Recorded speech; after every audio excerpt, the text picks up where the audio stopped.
Pemirsa, Jaksa Penuntut Umum dalam perkara pembunuhan berencana Brigadir Yosua telah rampung membacakan tuntutan 5 terdakwa. Kejutan demi kejutan yang memicu pertanyaan hingga kemarahan tidak terelakkan. Keluarga korban dan pihak terdakwa sama-sama tidak puas dengan tuntutan jaksa. Benarkah jaksa masuk angin? Ketika kekecewaan kepada jaksa tidak terbendung, tinggal majelis hakim yang diketuai Hakim Wahyu Iman Santosolah yang menjadi harapan. Akankah wakil Tuhan tersebut mampu memberikan keadilan bagi korban, terdakwa, dan masyarakat? Inilah kontroversi selengkapnya menanti vonis wakil Tuhan. Bersama saya, Zilvia Iskandar.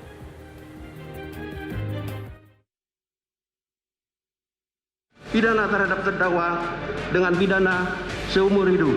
Menjatuhkan pidana terhadap terdakwa Putri Chandrawati dengan pidana penjara selama 8 tahun. Menjatuhkan pidana terhadap terdakwa Ricky Rizal Wibowo dengan pidana penjara selama 8 tahun. Sehingga dapat disimpulkan tidak terjadi pelecehan pada tanggal 7 Juli 2022 di Magelang, melainkan perselingkuhan antara saksi Putri Chandrawati dan korban Nofriansyah Yosua Huta Barat. Menjatuhkan pidana terhadap terdakwa Kuat Maruf dengan pidana penjara selama 8 tahun. Menjatuhkan pidana terhadap terdakwa Richard Eliezer Pudium Lumiu dengan pidana penjara selama 12 tahun dengan perintah agar terdakwa tetap ditahan, dipotong masa penangkapan.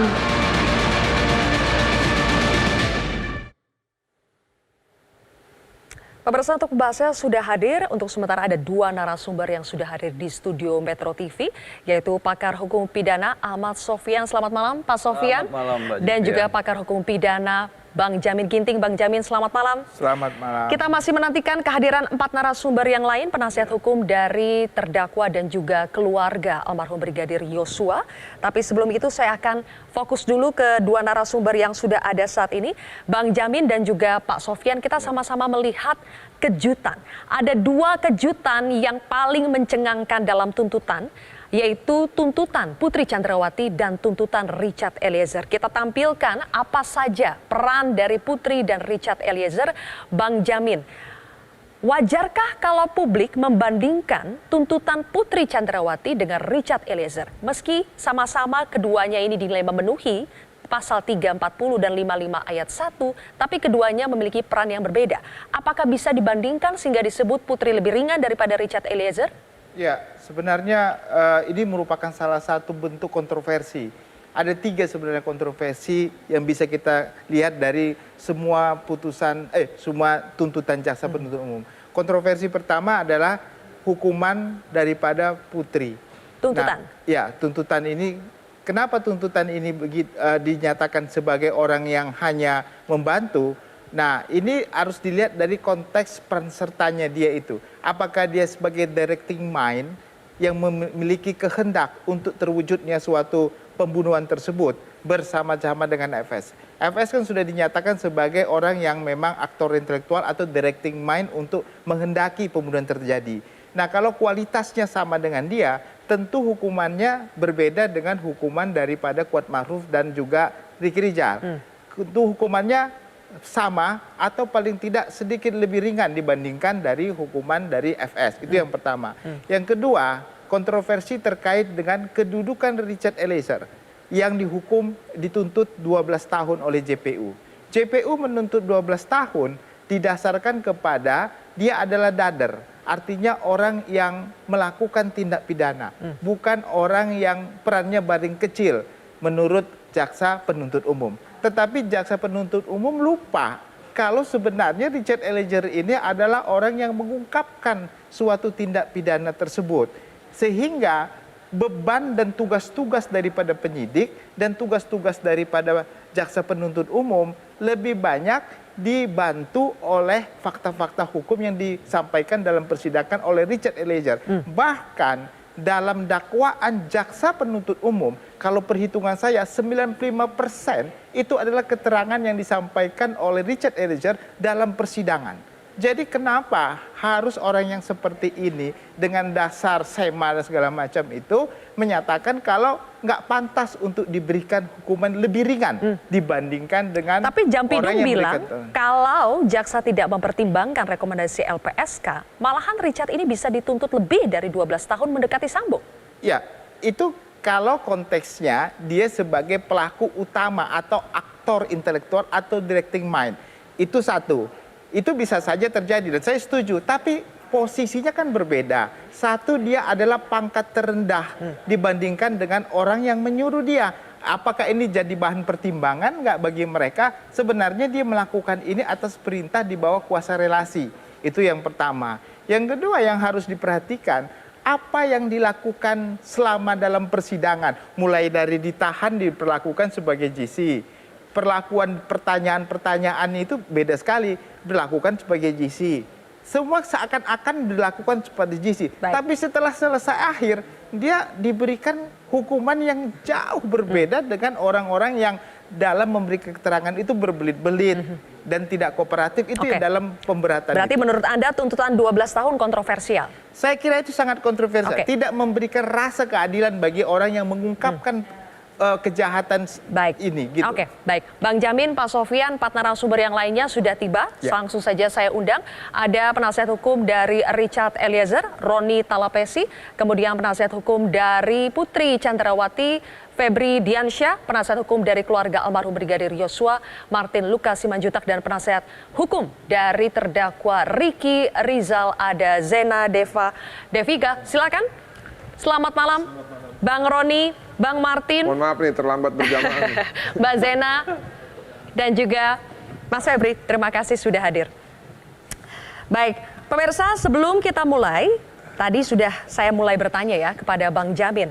Reaksi keras publik atas tuntutan dari jaksa kepada Richard Eliezer yang dinilai mencederai rasa keadilan direspons oleh Jaksa Muda Pidana Umum Jampidum Fadil Zumhana. Kita simak pernyataannya siang tadi. Untuk pelaku tidak bisa GC. Pelaku utama. Ini supaya saya luruskan ini. Undang-undang juga nggak bisa. Undang-undang nggak bisa. Tuntutan pidana itu wewenang penuh Jaksa Agung. Tidak ada lembaga lain yang bisa yang bisa mempengaruhi. Tapi kami hormati LPSK, maka tuntutannya itu lebih ringan dibanding Pak Sambo. Kalau mungkin LPSK nggak ada, nggak mau. Bang Roni, jadi kalau menurut Jampidum, kalau tidak mempertimbangkan rekomendasi LPSK, tuntutan Richard itu bisa lebih dari 12 tahun, bahkan mendekati Sambo. Jadi Richard ini harus berterima kasih kepada jaksa atau sebaliknya? Saya pikir ini Mbak Sylvia ini terkait dengan rasa keadilan ya. Rasa keadilan yang timbul di dalam masyarakat. Yang tadi kalau Pak Jampidum sampaikan seperti itu, kami mengkoreksi juga ya. Dalam hal ini kami melihat bahwa terkait dengan perkara ini, Richard itu ditetapkan sebagai justice collaborator lewat tahapan yang sudah panjang. Sejak dari awal LPSK mendampingi mereka melakukan assessment. Ini prosesnya ini dengan sangat ketat dan panjang sehingga Richard mendapatkan status sebagai justice collaborator. Dalam perkara ini kalau disampaikan bahwa dia tidak layak sebagai justice collaborator, menurut kami tidak tepat. Kenapa? Karena di Undang-Undang Perlindungan Saksi dan Korban sudah diatur juga terkait dengan tindak pidana lainnya, di mana mengancam dari jiwa dari sebagai justice collaborator. Dan dituntut 12 tahun itu tidak terasa seperti ada penghargaan buat justice collaborator? Iya, tentunya kan kami dari tim penasihat hukum kan melihat seperti itu. Kami sangat menyayangkan. Kenapa? Karena dalam proses persidangan kelihatan bahwa Richard Eliezer ini kooperatif, kemudian fakta-fakta persidangan ini banyak keterangan Richard Eliezer yang membantu proses persidangan ini sehingga proses berjalan lancar. Publik menduga jaksa masuk angin, tapi tadi langsung direspon Jampidum bilang tidak ada itu. Jaksa masuk angin, jaksa sudah bekerja profesional. Kalau menurut Anda jaksa masuk angin atau tidak? Ya, kami tidak bisa menerka-nerka ya Mbak Sylvia ya. Sekali lagi kalau disampaikan dengan apa yang disampaikan oleh Pak Jampidum, tentunya kan kami punya pendapat yang lain. Tapi terkait dengan tuntutan kami hormatilah, kami hargai. Tetapi hak kami ketika nanti kami menjawab dalam pledoi nota pembelaan, tentunya pandangan-pandangan yang berbeda ini akan kita sampaikan Mbak Sylvia. Oke, Bang Roni, kita simak lagi ya bagaimana ketika jaksa membacakan tuntutan kepada Richard dan apa yang terjadi setelah itu. Menyatakan terdakwa Richard Eliezer Pudium Lumiu dengan identitas tersebut di atas terbukti secara sah dan meyakinkan melakukan tindak pidana merampas nyawa orang secara bersama-sama, menjatuhkan pidana terhadap terdakwa Richard Eliezer Pudium Lumiu dengan pidana penjara selama 12 tahun dengan perintah agar terdakwa tetap ditahan, dipotong masa penangkapan.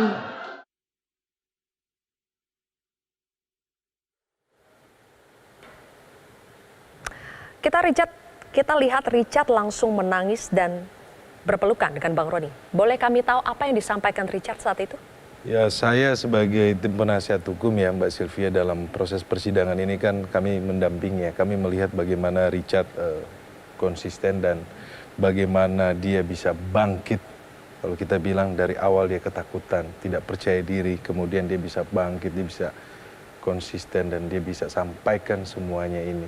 Kalau melihat kan dalam proses ini kan ya ada kesedihan tentunya. Karena kenapa melihat bahwa kok tuntutannya tinggi. Tinggi dari terdakwa yang lainnya. Di mana terdakwa yang lainnya kalau kita lihat fakta persidangan berbelit-belit. Juga pun tidak konsisten. Ini bukan kami yang berbicara. Ini juga pun karena sidang sudah terbuka. Tetapi ketika disandingkan dengan Richard Eliezer yang konsisten. Kemudian dia kooperatif. Kemudian keterangannya dia berkesesuaian dengan alat bukti yang lainnya. Membantu proses persidangan yang berjalan. Yang membuka kotak Pandora ini, kemudian dituntutnya lebih tinggi, ya itu rasanya tidak adil ya Mbak. Ica jelas kecewa ya? Betul. Oke. Bang Martin, jaksa seharusnya mewakili kepentingan korban ya. Terwakilkan tidak kepentingan keluarga Yosua dengan tuntutan seumur hidup ke Sambo, 8 tahun ke Putri Ricky, Kuat, dan 12 tahun ke Richard? Saya nggak usah bahas Ricky sama Kuat dulu deh ya. Karena saya mau fokus ke Putri. Kalau kita berbicara keluarga korban merasa terwakil atau tidak, kita bisa melihat langsung secara visualisasi bagaimana jerit tangis tidak terimanya ibunda almarhum Brigadir Yosua Huta Barat ketika mendengar tuntutan Putri Chandrawati. Dia mengatakan bahwa seharusnya Putri ini dihukum lebih berat. Bahkan terucap dari kata-kata ibunda Joshua, divonis mati. Namun saya secara kemanusiaan mengerti mengapa sampai ibunda Joshua itu mengucapkan hal seperti itu. Inilah yang disebut dengan bahasa kalbu. Inilah yang disebut dengan ibu-ibu yang nyawa anak kesayangannya dirampas. Dalam bahasa Batak itu mati ponggol. Anak ini nggak akan bisa lagi punya keturunan. Nah, saya sekarang mau menjawab berdasarkan tuntutan jaksa penuntut umum.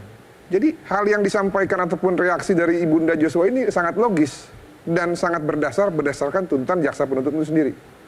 Di dalam tuntutan jaksa penuntut umum, mereka mendalilkan bahwa terdakwa Putri Chandrawati terbukti secara sah dan meyakinkan melakukan tindak pidana pasal 340 junto pasal 55 ayat 1. Dan ada satu tambahan kesimpulan Mbak Sylvia yang sangat mencengangkan ini, walaupun keluarga menolak ya. Dia mengatakan bahwa jaksa mengatakan tidak cukup alat bukti untuk menyimpulkan terjadi pemerkosaan. Namun yang terjadi sesungguhnya adalah perselingkuhan. Kalau kita membicarakan ini dan menganalisis kata perselingkuhan tersebut, maka kalau kita bandingkan dengan fakta peristiwa yang terjadi, Putri katanya mengatakan kepada Ferdi Sambo, dia diperkosa. Inilah yang menjadi pemicu. Nah sekarang ternyata sebaliknya, informasi itu bohong, informasi itu palsu menurut tuntutan jaksa penuntut umum. Dalam hal ini, saya meminta kepada Mbak Sylvia dan seluruh audiens yang ada di sini dan juga rakyat negara Indonesia, siapa biang kerok dari permasalahan ini? Kalau Putri menyampaikan informasi palsu kepada suaminya. Oke. Nah, jika terjadinya demikian, jadi maksud Anda kalau biang kerok harusnya dituntut lebih dari 8 tahun? Ya tidak bisa disamakan dengan Ricky dan Kuat. Tidak bisa disamakan dengan Ricky. Putrilah pemicunya. Putrilah pemicunya. Penghilangan nyawa Mas ini. Febri, jadi 8 tahun itu terlalu ringan. Ini kita berbicara terminologi jaksa loh ya, jangan dikaitkan sama pemerkosaan, rekan Febri. Dijawab rekan Febri. Harus dari situ point of view-nya. Oke, demikian, terima kasih. Jadi kami melihat, kami menghargai ya apa yang diputuskan oleh kejaksaan, oleh jaksa penuntut umum ketika mengajukan tuntutan tersebut, gitu kan. Karena memang kewenangan jaksa penuntut umum. Meskipun tentu wajar kalau kami berbeda pendapat, karena di fakta persidangan justru muncul banyak fakta yang bertentangan. Misalnya begini, Bu Putri itu sebenarnya kalau dari fakta persidangan adalah korban kekerasan seksual. Kenapa kami bilang seperti itu? Dugaan kali. Kita bicara di dua sisi. Satu, perselingkuhan. Kata jaksa perselingkuhan. Apa dasar jaksa penuntut umum bilang perselingkuhan? Ada satu bukti poligraf.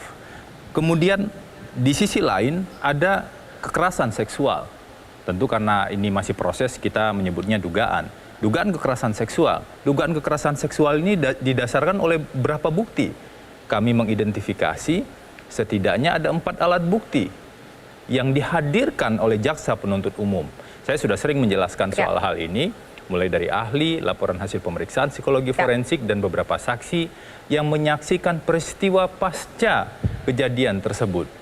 Kami juga kaget kenapa tiba-tiba ada lompatan logika, sampailah pada kesimpulan adanya perselingkuhan itu. Dan kami meyakini, dan tentu akan kami jelaskan nanti di nota pembelaan, bahwa yang sebenarnya terjadi adalah ada dugaan kekerasan seksual terhadap Bu Putri Chandrawati. Itu yang pertama. Yang kedua, jaksa penuntut umum konstruksi besarnya sebenarnya menuntut meletakkan Bu Putri Chandrawati bersama-sama dengan Verdi Sambo terkait dengan dugaan pembunuhan berencana. Gitu kan. Apa yang disebutkan oleh jaksa penuntut umum? Pertama, Putri memerintahkan Ricky untuk mengamankan senjata. Seolah-olah perencanaan itu terjadi sejak dari Magelang. Apakah itu didukung oleh alat bukti? Tidak ada satupun bukti yang mendukung Bu Putri memerintahkan Ricky untuk mengamankan senjata.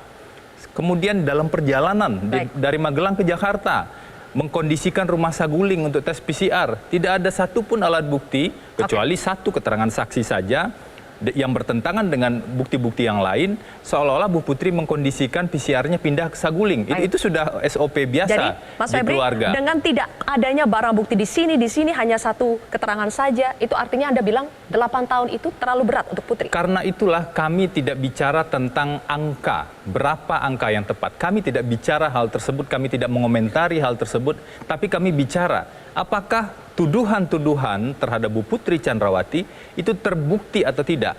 Kalau jaksa penuntut umum gagal membuktikan tuduhan-tuduhan tersebut, tentu saja keputusan harus diambil berdasarkan fakta persidangan. Karena itulah Zilvia, karena itulah kami selalu mengatakan kita lihat fakta persidangan. Jangan sampai dokumen-dokumen hukum itu dibangun dengan asumsi-asumsi, apalagi informasi-informasi yang belum tentu benar yang beredar di luar sana. Kita akan lanjutkan kembali. Tadi Mas Febri juga sudah menyinggung bagaimana salah satu peran Putri yang disinggung adalah Putri sudah memerintahkan Ricky Rizal untuk mengamankan senjata Yosua sejak dari rumah Magelang. Nanti saya akan minta tanggapannya oleh Mbak Zena di sini. Kita harus jeda terlebih dahulu, pemirsa. Kontroversi akan kembali sesaat lagi.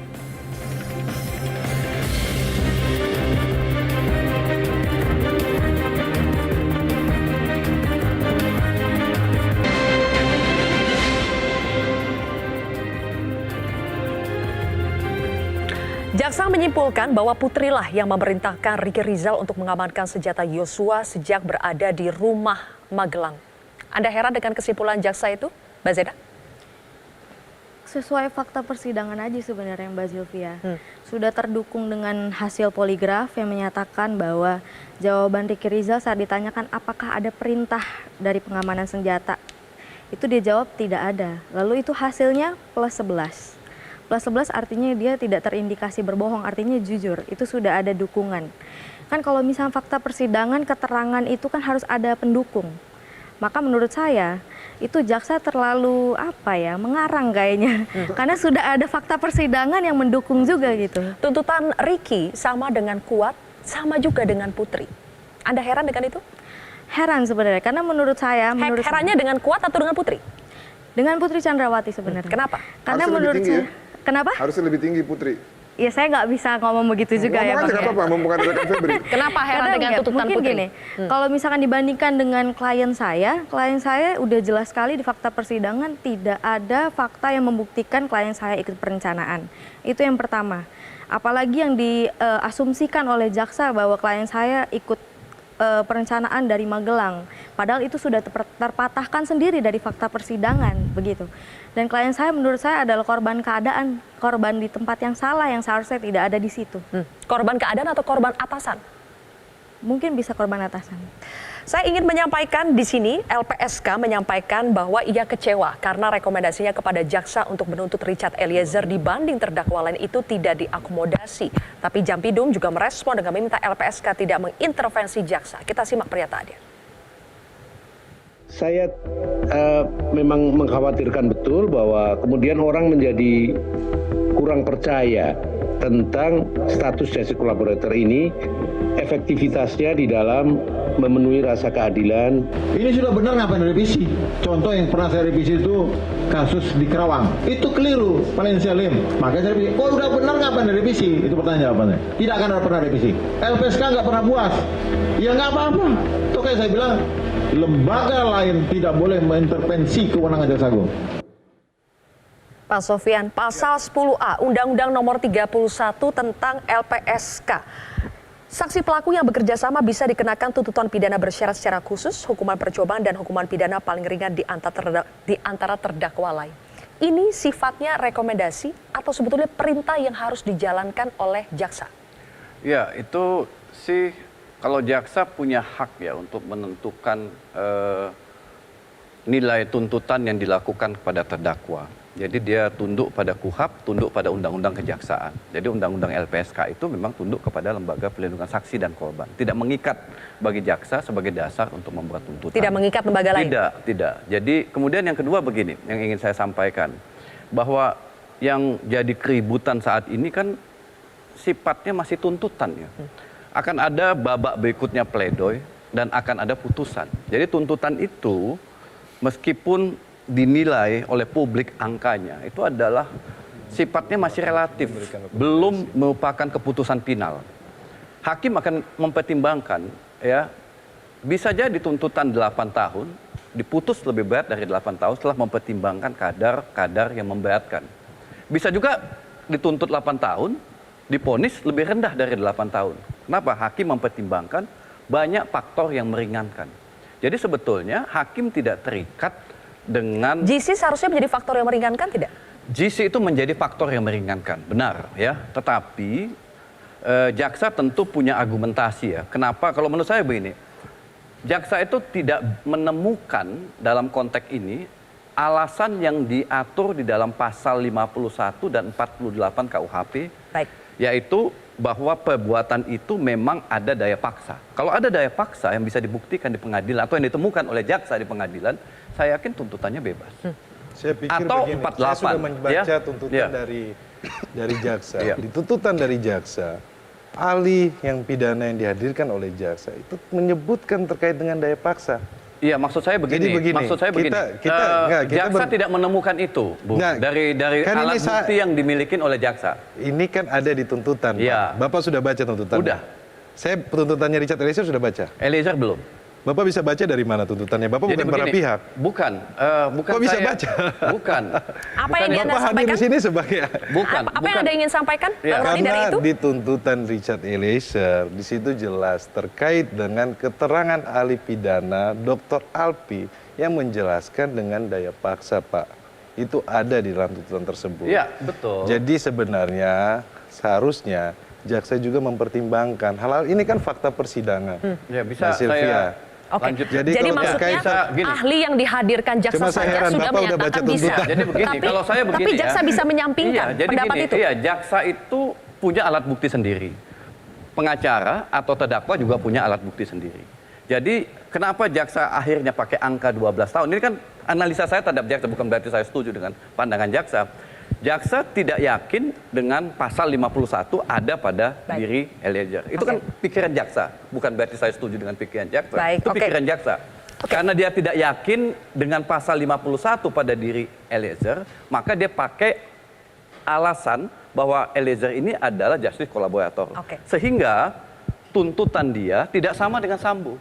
Sambo adalah seumur hidup. Karena dia JC dikurangi jadi 12 tahun. Seandainya jaksa menemukan, nah ini dia. Seandainya jaksa menemukan pada diri Eliezer pasal 51, tentu tuntutannya bisa beda. Jadi perspektifnya adalah beda alasan pemaaf sama alasan meringankan. Apanya? 51 ayat 1 kan itu alasan pemaaf pidana. Nah, sedangkan di sini kan alasan untuk meringankan, bukan jadi untuk membebaskan ini kan. Menjadi faktor pengurang, kemudian menjadi faktor penghapus pidana, ya. Kemudian bisa menjadi faktor penghapus. Tetapi ya dalam konteks ini kan jaksa tidak melihat faktor penghapus. Nah, yang dipakainya adalah faktor peringan. Mumpung ada ahli saya mau tanya. Kalau digabung nih, permaafan dari keluarga langsung di depan persidangan ditambah rekomendasi dari LPSK. apakah nilainya tetap segitu? Kalau saya, jadi gini, ahli, ya, enggak, kalau ini kan contoh, bukan ya. Kalau saya tidak bisa menganalisis pikiran itu ya, tetapi yang dianalisis adalah pikiran jaksa. Pikiran jaksa enggak? Pikiran jaksa kenapa dia 12 tahun? Bang Martin, Anda mengatakan itu? Karena seharusnya dengan adanya permohonan maaf keluarga ditambah dengan GC dari LPSK, maka saya udah puluhan kali sidang pidana ketika korban dimaafkan oleh keluarga. Pelaku dimaafkan oleh korbannya, itu implikasinya sangat drastis terhadap vonis ataupun tuntutan. Nah, dalam hal ini kan permaafan sudah diberikan di depan persidangan oleh keluarga korban. Lalu tadi GC juga dipertimbangkan. Nah, mumpung ada 2 ahli pidana, saya mau tanya, kombinasi dari 2 hal tersebut itu apakah memang layak hanya dipotong segitu? Kalau itu adalah kewenangan hakim dalam memutus. Jadi GC, alasan pemaaf, kemudian alat-alat bukti yang lain disajikan. Jadi ahli kalau jaksa kan melihat alat bukti dia. Jadi kita bahas fokus ke tuntutan dulu. Kalau itu saya juga tahu, nggak perlu dijelasin. Kalau jaksa tuh pasti fokus pada alat bukti dia, versi dia, pasti. Saya nggak yakin jaksa menggunakan alat bukti dari pihak lain. Baik. Saya yakin itu. Tapi hakim pasti akan mempertimbangkan 2 alat bukti dari pihak yang berbeda ini. Enggak juga ahli. Kalau masalah alat bukti, ahli kami kadang-kadang kalau kepeleset digunakan juga oleh jaksa. Jadi menurut saya ini prematur juga ahli mengatakan kita akan lanjutkan perdebatan ini nanti. Pemirsa, kita harus jeda terlebih dahulu. Headline News pukul 22 akan hadir sesaat lagi.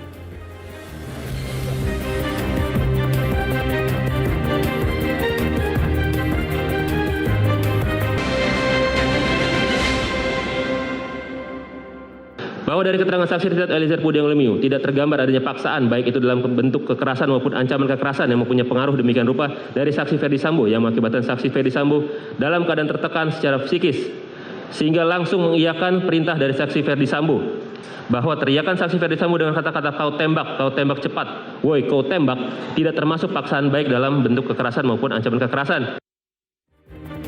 Bang Roni, jadi jaksa menyimpulkan tidak ada paksaan dari Sambo kepada Richard. Tampaknya jaksa ini menyampingkan soal relasi kuasa yang bisa mempengaruhi psikologi Richard. Betul Mbak, pertama kan terkait dengan relasi kuasa, kedua Richard sebagai alat. Ini kan terungkap di persidangan ya.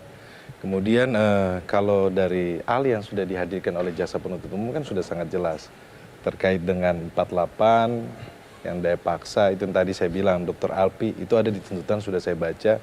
Terus dari Siregar yang menyampaikan mengenai Richard sebagai alat itu sudah disampaikan juga tentang pertanggungjawaban pidana. Jadi banyak fakta-fakta yang kami melihat bahwa ini perbedaan antara kami dan jaksa penuntut umum ya. Tentunya kan perbedaan ini ya dalam hal ini kan dalam pembelaan tentunya kami punya pandangan sendiri ya.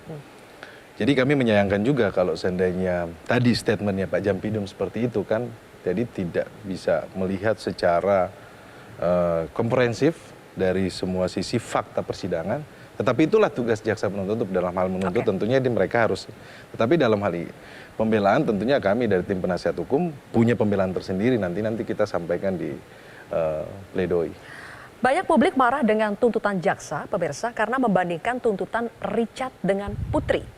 Tapi Jampidum mengatakan tuntutan Richard itu harus dibandingkan dengan Sambo karena sesama eksekutor. Begitukah cara membandingkannya, Bang Jamin? Ya, kalau untuk Pak Sambo itu dia tuntutannya bukan 1, bukan di 340, ada 2. Kita ada 340 dan juga obstruction of justice. Ya, jadi ini kumulatif, bukan alternatif. Jadi sudah kumulatif, ini sudah pantas ya dalam konteks hukuman seumur hidup. Tapi kalau konteksnya Eliezer dan yang lain-lain kan cuma 340. Jadi nggak bisa dibandingkan antara FS dan juga Richard Eliezer. Karena tuntutan dakwaannya aja juga sudah berbeda begitu. Nah yang pertama. Yang kedua, Ferdi Sambo ini kan directing mind. Orang yang secara langsung menginginkan suatu terjadinya perbuatan pidana itu terjadi sempurna. Kalau Richard Eliezer dia tidak menginginkan, keinginannya itu semata-mata karena relasi kuasa dan dia memang tidak sanggup untuk menolak perintah tersebut walaupun dalam keadaan tenang. Dia juga tidak sanggup karena posisi dia seperti itu. Nah, keadaan seperti ini juga membedakan jenis hukuman, ditambah lagi dengan GC tadi yang memang kontroversial ya kan. Ada bilang iya dan tidak, tapi dalam konsep mengungkapkan suatu fakta yang saya katakan ini orang membantu tugas daripada penyidik dan membantu tugas jaksa penuntut umum. Yang tidak mengerti menjadi mengerti, yang gelap menjadi terang. Lebih dari ahli malah ini, karena fakta yang langsung dia lihat kan begitu. Makanya orang-orang seperti ini di negara ini harus diberikan kesempatan keringanan hukuman. Ini kan dilihat oleh publik. Jadi jangan kita anggap ini orang yang sudah memberikan kontribusi di awal, disanjung-sanjung, dibiarkan dilepas di akhir, ya sorry saja karena tuntutan daripada institusi kami harus melakukan ini dengan cara kami. Nah ini yang saya sayangkan saya kira. Artinya negara kita ini menginginkan suatu orang yang pemberani untuk mengungkapkan kebenaran. Inilah yang Dan kejujuran itu harus diberikan penghargaan lebih. Harus diberikan penghargaan lebih. Kalau yang disebut berbelit-belit, berbohong tapi diganjar 8 tahun, dituntut 8 tahun? Itu alasan pemberat.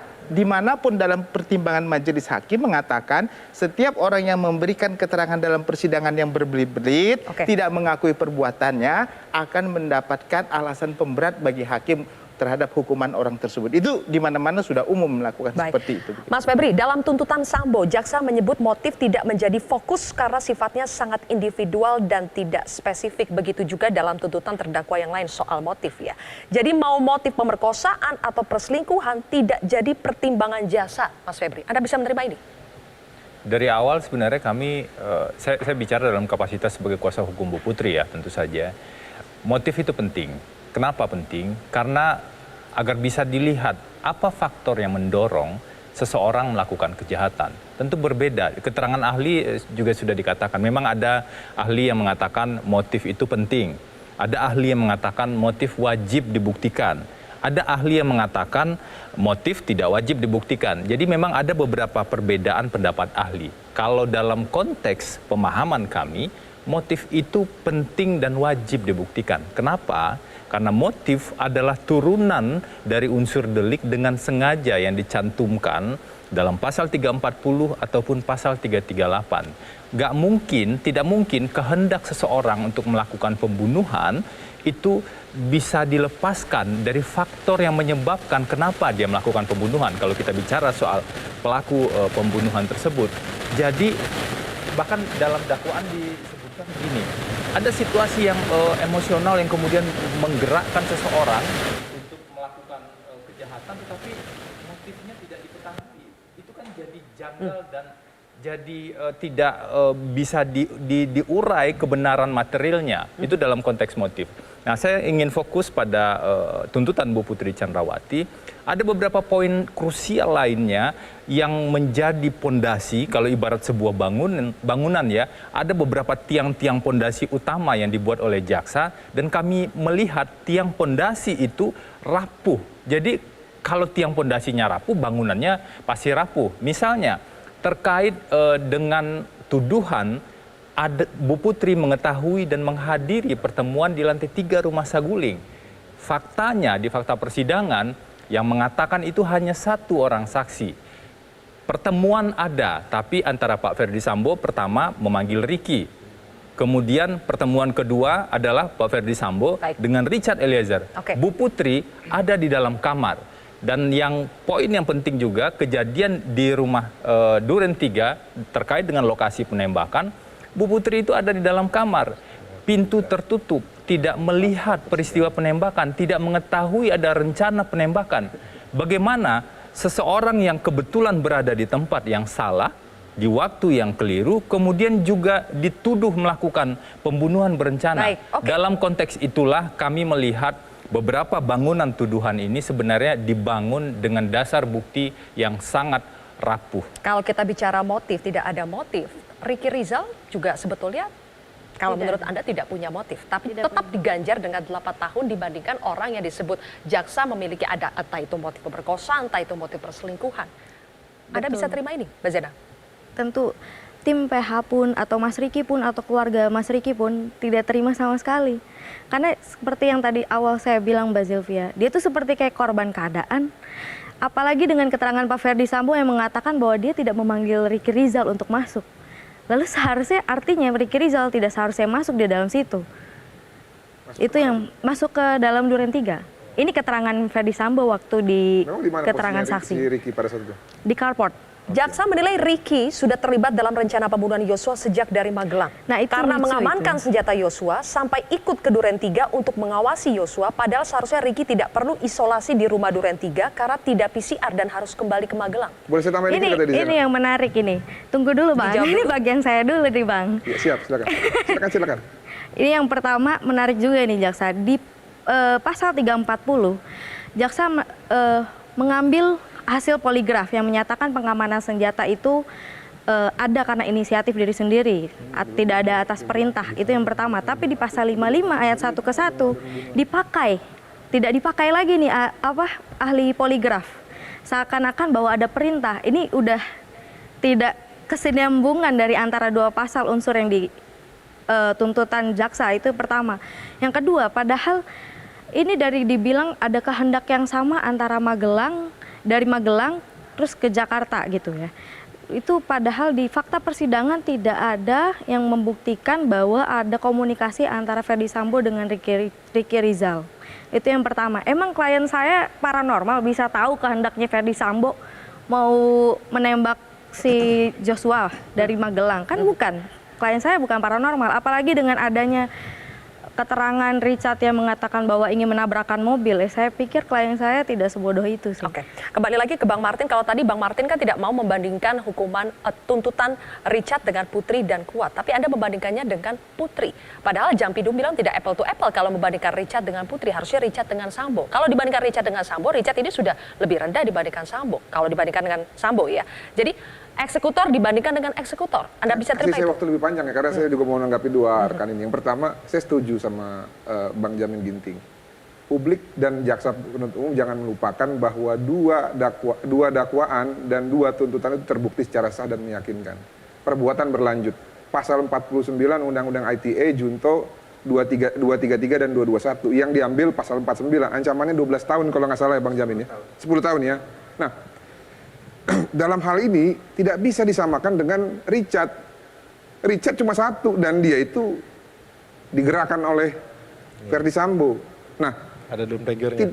Tidak apple to apple kalau kita bandingkan dengan Ferdi Sambo dalam hal ini. Jadi ya seharusnya Richard itu bahkan berdasarkan pasal 16 Undang-Undang LPSK ya, penjelasannya itu harus didakwa ataupun dituntut lebih ringan ataupun divonis lebih ringan daripada pelaku ataupun terdakwa yang lain. Itu selesai lah menurut saya buat pasal 10A ya. Pasal 10A ya, oke lah. Ini saya bantu Bang Martin. Silap dikit nah. Nah tadi ini saya coba luruskan dulu mengenai perspektif dari dua rekan advokat ini yang mengatakan masing-masing kliennya tidak ada keterlibatan aktif. Jadi saya tidak usah bacakan lagi lah surat dakwaan jaksa. Nanti pasti masyarakat sudah tahu ya. Namun saya mau memberitahukan begini. Kuat Maruf ya itu dipanggil sama Putri ke atas untuk mendengar perencanaan ya. Lalu Ricky, Kuat dan Putri Chandrawati bareng sama Richard Eliezer dan bersama-sama korban dalam hal ini Nofriansah Jose Huta Barat yang dianggap sebagai pelaku pemerkosa bersama-sama menggiring korban ke Duren 3 untuk dibantai. Ya. Mungkin itu perlu dikoreksi, Bang. Sebentar dulu. Itu bukan menggiring loh. Ricky ya, ikut ke Duren 3 itu atas perintah. Boleh dong saya jelasin dulu ya. Nah, saya kaitkan tadi dengan keterangan dari adik kita Zena ini kan, Ricky itu masuk bukan karena dipanggil Ferdi Sambo. Sedangkan ada keterangan yang sesuai ini ya, yang disampaikan oleh Ferdi Sambo mengatakan bahwa kamu siap nggak tembak si Joshua kalau melawan. Dan pada saat itu karena dia nggak siap, dia suruh panggil Eliezer. Si Ricky manggil Eliezer. Kalau disagulingkan Sambo memanggil Ricky. Sebentar dulu makanya ini ada hubungannya. Jangan langsung menyimpulkan, nanti Anda bisa saya skakmat loh. Nah, akhirnya dikatakan tadi, ketika dia sudah tahu perencanaannya di saguling itu, dan dia memanggil Richard untuk menghadap Ferdi Sambo, ketika Ferdi Sambo mau membantai Joshua, tanpa diperintah dia masuk, disitulah kesamaan kehendaknya, bahwa memang si Ricky ini mau, seenggaknya melihat Joshua mati di tangan Ferdi Sambo ataupun di tangan Richard Eliezer. Saya tutup begini, Mbak Sylvia, tadi mengenai motif ya, rekan Febri mengatakan itu penting, saya setuju rekan. Dalam kesengajaan dan perencanaan itu bullshit kalau tidak ada suatu penyebab yang melandaskan menjadinya suatu motivasi. Namun saya mau menantang rekan, ini biar kita selesai lah ya, supaya ada keadilan substansif dalam hal ini dan merujuk kepada pasal 39 ayat 1 Undang-Undang TPKS. Laporkan lagi rekan, kami hadapi nanti. Bilang sama klien rekan, ditantang oleh Martin Lucas, perwakilan keluarga korban, laporkan lagi. Supaya kita bisa tahu apakah fakta atau itu dusta. Laporkan lagi kekerasan seksualnya? Iya. Gimana tuh Mas Febri? Tantangan itu tidak penting bagi kami saat ini karena fokus kami adalah membuktikan dalam proses persidangan yang sedang berjalan untuk menyusun nota pembelaan. Selesai ini maksudnya nanti. Nah, kami ingin tanggapi ya beberapa bagian tadi yang sebenarnya di fakta persidangan jelas tidak ada buktinya. Poin pertama, ketika Kuat diajak Bu Putri untuk naik ke atas. Apa yang muncul di fakta persidangan? Bu Putri di CCTV kelihatan mengajak Kuat di lift kemudian naik ke atas. Apakah ada bukti yang menjelaskan situasi di atas? Tidak ada. Apakah ada bukti di atas bertemu dengan Ferdi Sambo? Tidak ada. Apakah ada bukti di atas bertemu dengan Richard Eliezer? Tidak ada. Karena Richard pada saat itu berbeda naiknya antara Richard dan Ricky. Jadi timingnya sama sekali berbeda. Yang kedua, kalau dilihat di waktu CCTV, mulai dari naik lift sampai dengan Kuat Ma'ruf turun lewat tangga, itu waktunya hanya 3 menit. Naik tangga saja mungkin hampir 1 menit. Kemudian naik lift. Kapan waktunya perencanaan itu terjadi?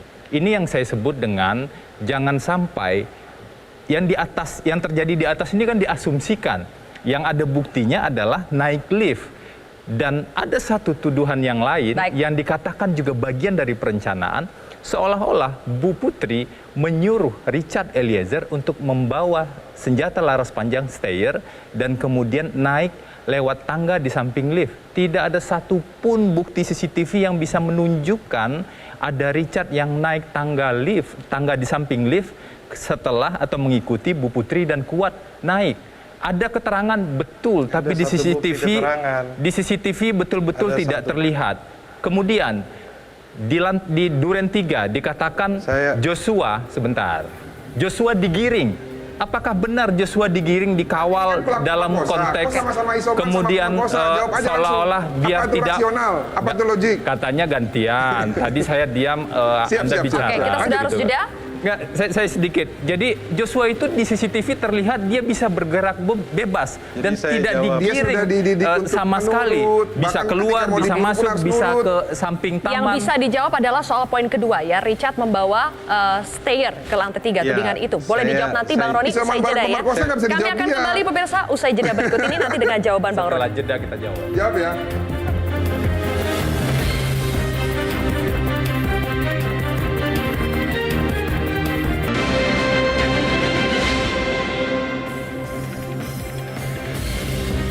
Oke, sebelum kita fokus ke pledoi nantinya dan juga bagaimana kita menanti vonis hakim, Bang Roni mau menanggapi tadi apa yang disampaikan rekan Febri soal bukti yang Putri meminta Icat untuk membawa senjata Steyr ke lantai 3. Iya Mbak Sylvia, terima kasih dikasih kesempatan. Jadi kalau tadi yang disampaikan oleh rekan Febri, kita bantai. Tadi rekan Febri bilang tidak ada bukti. Bahwa ada bukti satu keterangan dari Kuat Ma'ruf yang menjelaskan bahwa dia bersama Richard itu naik lewat tangga tengah. Itu ada di persidangan, transkripnya udah kita catat. Jadi itu yang kita untuk menjawab ya. Terus persesuaian yang lainnya adalah ini persesuaian dengan keterangan Ricky Rizal terkait dengan senjata HS yang milik almarhum. Di mana keterangan Ricky Rizal menyampaikan ada di dashboard, kemudian persesuaian dengan keterangan Richard Eliezer, di mana Ferdi Sambo menanyakan senjata HS itu di mana. Di dashboard kemudian diserahkan kepada Ferdi Sambo. Ini persesuaian dengan siapa? Dengan keterangan dari saudara Romer melihat senjata AS jatuh di depan rumah Duren 3. Jadi keterangan Richard Eliezer tidak berdiri sendiri, Bung Febri, seperti itu. Oke. Saya jawab ya. Jadi terus sama ini yang gantian. Tadi kan sudah dijawab. Aku mau bicara soal yang tadi dari Ali yang menyampaikan. Biar selesai dulu satu poin ini. Jadi kalau dilihat ini KM kan bicara, Kuat Ma'ruf kan bicara, katanya kan begitu ya, Kuat Ma'ruf bicara meskipun di keterangan terdakwa itu dikoreksi ya. Tapi yang kita lihat di CCTV ini, tidak ada Richard Eliezer atau bahkan bayangan Richard Eliezer tuh nggak ada tuh naik tangga bawa senjata. Yang ada adalah di CCTV, Richard membawa senjata tersebut belok ke sebelah kiri. Sebelah kiri itu lokasi kamar ajudan. belok sebelah kanan, barulah lift dan tangga ke Ini kayaknya atas. sudah berulang-ulang kita sampaikan, berbulan-bulan kita boleh kita sudah fokus sampaikan. ke pledoi nanti akan seperti apa, Bang Karena Roni? cuma dikasih flash disk, ya udah. Oke ya. Saya ingin tanya ke Pak Sofyan dulu. Pak Sofyan, vonis nanti ada di tangan hakim. Hakim itu akan mempertimbangkan murni sesuai dengan tuntutan atau lebih mengacu pada dakwaan jaksa? Ya, jadi dia pasti akan membuktikan, ya, mempertimbangkan semua aspek, termasuk juga dakwaan, eksepsi, kemudian ada putusan selah, pemeriksaan alat bukti, kemudian tuntutan dan pledoi. Jadi menurut saya hakim juga tidak terikat dengan nilai tuntutan yang ada di dalam persidangan itu. Tidak terikat dengan nilai tuntutan. Karena apa? Hakim akan menemukan kebenaran material. Kalau jaksa membuat tuntutan pasti didasarkan pada alat bukti yang dia yakinin itu benar. Yang dia yakinin. Misalnya soal, ya kalau menurut saya, ya saya tidak tertarik dengan apa yang mereka sampaikan, karena sebetulnya apa yang mereka sampaikan ada di pengadilan, ya, live, langsung bisa kita lihat. Jadi ini sebetulnya perdebatan yang berulang-ulang. Tetapi yang perlu kita analisis adalah kira-kira seberapa besar keyakinan hakim dalam menyatakan, ya, dalam menyatakan bahwa perbuatan itu terbukti secara sah dan meyakinkan untuk Ferdy Sambo, ya, untuk Kuat, untuk Putri, untuk Eliezer, dan bagaimana kira-kira alat bukti yang disajikan oleh para pihak ini termasuk jaksa untuk dinilai oleh hakim. Saya yakin, ya, dalam konteks kasus ini hakim itu masih dalam suasana kebimbangan, ya. Suasana kebimbangan kenapa? Ada dua versi kejadian yang berbeda. Ada pelecehan menurut versi korban, tapi menurut jaksa itu ada pelecehan seksual. Ada perselingkuhan. Dan keluarga juga keberatan dengan terminologi perselingkuhan itu. Karena dasar jaksa untuk menyatakan perselingkuhan juga tidak bisa dibuktikan. Dasar korban menyatakan ada pelecehan juga tidak bisa dibuktikan. Artinya perbuatan yang terjadi tanggal 7 itu, itu antara ada dan tiada. Anda menilai hakim masih bimbang, ya? Apakah nanti pledoi bisa membuat keyakinan hakim menjadi utuh, tidak bimbang lagi? Ya, saya kira pledoi itu bertujuan untuk mengungkapkan kebenaran material dari versi penasihat hukum masing-masing. Dan ini harus perspektif penasihat hukum. Tetapi kan konteksnya hakim, dia punya perspektif lain. Dan dia tidak boleh diintervensi dalam bentuk apapun. Sehingga bisa jadi dia bisa saja menerima sebagian dari pendapat dari penasihat hukum, bisa juga menerima sebagian pendapat dari jaksa penuntut umum, tetapi juga dia bisa menentukan sikapnya sendiri. Jadi saya kira terkait dengan sikap, Bang Jamin, apakah nanti soal GC Icar dikabulkan atau tidak itu akan bareng dengan pembacaan vonis?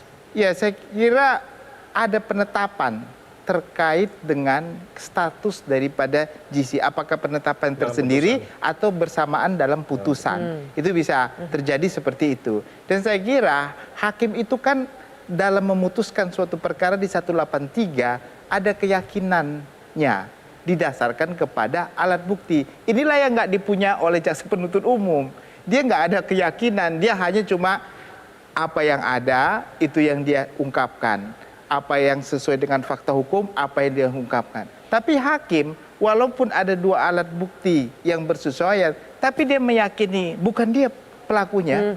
Jadi alasan bisa subjektif hakim itu? Subjektif hakim sebagai keyakinan yang dianggap, apa yang diambil atau dibangun dari fakta. Nggak bisa juga subjektif lalu dia kayak paranormal lalu memutuskan, itu nggak bisa. Tetapi keyakinan yang didasarkan kepada fakta yang saling bersesuaian. Bang Martin, keadilan bagi keluarga Yosua itu seperti apa? Keadilan bagi keluarga Yosua itu adalah di mana pelaku utama dan pelaku intelektual itu dihukum maksimal. Ini menurut keluarga korban, ya. Walaupun saya punya pendapat sendiri. Dalam hal ini yang disebut dengan pelaku utama itu keluarga tidak sepakat apabila yang dikatakan itu Richard Eliezer. Ya. Kenapa? Karena bukan Richard Eliezer yang merencanakan. Dan berdasarkan hukum pidana juga, beban pidana itu ada pada yang memiliki niat jahat. Nanti ahli pidana bisa jelaskan itu.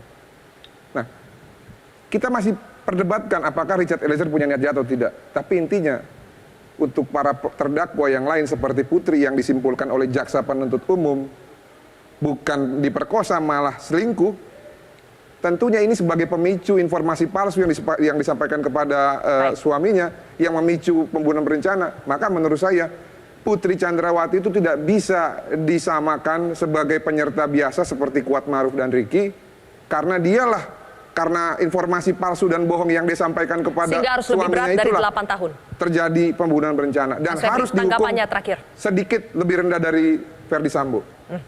Bu Putri itu korban kekerasan seksual. Hati-hati Ada nanti kita laporkan loh. yang cukup yang mendukung bahwa dugaan kekerasan seksual di tanggal 7 di Magelang itu terjadi. Buktinya itu sudah kita sampaikan di persidangan, baik dari kita ataupun dari pihak jaksa penuntut umum. Dari rangkaian peristiwa sebenarnya tidak terbukti Bu Putri terlibat bersama-sama. Tidak ada kesamaan kehendak, tidak ada perbuatan aktif yang dilakukan, hanya sebagian perbuatan pasif, dan delik pembunuhan itu adalah delik aktif. Tidak bisa perbuatan orang diam, tidak menasehati dan tidak mencegah, kemudian dijerat bersama-sama. Jadi Mas Febri tetap Bu Putri korban kekerasan seksual. Ricky korban apa, Mbak Zena? Saya curiga akan ada laporan baru nanti. Ricky korban keadaan. Tadi dibilang menggiring dengan kesamaan kehendak, sudah jelas sekali bahwa buktinya itu. Ricky menolak. Dari mana ada niat ketika Ricky sudah menolak? Itu yang pertama. Saya bingung ketika orang sudah menolak melakukan atau apapun itu dengan niat jahat, artinya sudah tidak punya niat dan tidak punya kehendak. Oke, dan pasti itu akan disampaikan dalam pledoi nanti. Betul. Ya. Baik. Pemirsa, sayang sekali waktu kita sudah habis, Bapak-bapak dan juga Mbak Zena. Ketika kepentingan korban dinilai tidak terwakilkan oleh jaksa, tinggal kepada Yang Mulia Majelis Hakimlah harapan itu disandarkan. Semoga hakim sebagai wakil Tuhan di dunia dapat memberikan keadilan kepada mereka yang terluka dan menderita. Demikian kontroversi hari ini, saya Zilvia Iskandar pamit undur diri. Sampai jumpa.